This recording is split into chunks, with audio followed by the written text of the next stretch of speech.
మారెడ్డి మండలం నరసన్నపల్లి గ్రామ శివార్లోని వ్యవసాయ భూమి వద్ద అనుమానాస్పద స్థితిలో మృతి చెందిన చిదుర కవిత కేసును ఛేదించిన పోలీసులు చిదుర కవితను దోమకొండ మండలం చింతామణిపల్లి గ్రామానికి చెందిన జంగంపల్లి మహేష్ హత్య చేసినట్లు తెలిపిన జిల్లా ఎస్పీ రాజేష్ చంద్ర కవిత వద్ద ₹1,00,000 అప్పు తీసుకుని వాటిని చెల్లించవద్దు అనే ఉద్దేశంతో పథకం ప్రకారం కవితను హత్య చేసిన మహేష్ కేసు నమోదు చేసుకుని విచారణ చేపట్టి మహేష్ ను అరెస్ట్ చేసి రిమాండ్ కు తరలించిన పోలీసులు మహేష్ వద్ద ఒక జత బంగారు కమ్మలు ఒక జత బంగారు వాచీలు ఉంగరంతో పాటు మొబైల్ ఫోన్ స్వాధీనం చేసుకున్న పోలీసులు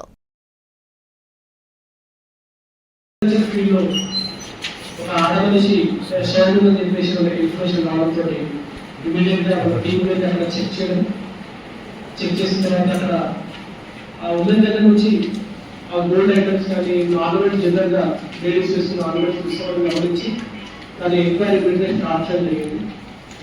సో అండ్ ఇప్పుడు టెక్నికల్ డేటా అవన్నీ అనాలిసిస్ చేసిన తర్వాత మనకు ఈ రోజు అక్యూజ్డ్ అరెస్ట్ చేయడం జరిగింది. అండ్ కేసు వివరాలకు వెళ్తే ఈ యాక్షన్ మర్డర్ జరిగింది 30 తారీఖు సాయంత్రం మనకి మర్డర్ జరిగింది. యాక్చువల్గా అక్యూజ్డ్ విక్టిమ్ కి గత 4-5 ఏళ్ల ముందు నుంచి పరిచయం ఉంది, బట్ వెరీ ఫ్రీక్వెంట్ పరిచయం కాదు. అంతకుముందు వాళ్ళకు కొంత ఫినాన్షియల్ రిలేషన్ కూడా ఉంది. ఈ అక్యూజ్డ్ ఎవరైతే అరెస్ట్ చేసినారో ఆ అక్యూజ్డ్ కి 2024 మిస్సింగ్ కేసు, దాని తర్వాత సబ్సిక్వెంట్ గా మర్డర్ కూడా అయినట్టు తెలిసిన కేసులో కూడా ఇతను నిందితుడు. ఇతను 2024లో జైలు కూడా జరిగింది. రీసెంట్ గా ఒక 1 month బ్యాక్ కోర్టు వారు ఇచ్చిన బెయిల్ తోటి అతను బయటికి రావడం, అతను బెయిల్ తీసుకోవడానికి సుమారుగా కొంత డబ్బు ఖర్చు చేయడం జరిగింది. సుమారు ₹1,00,000 ఆ బెయిల్ కొరకు అతను చేసిన అప్పు ఈ లేడీ దగ్గర చేయడం జరిగింది.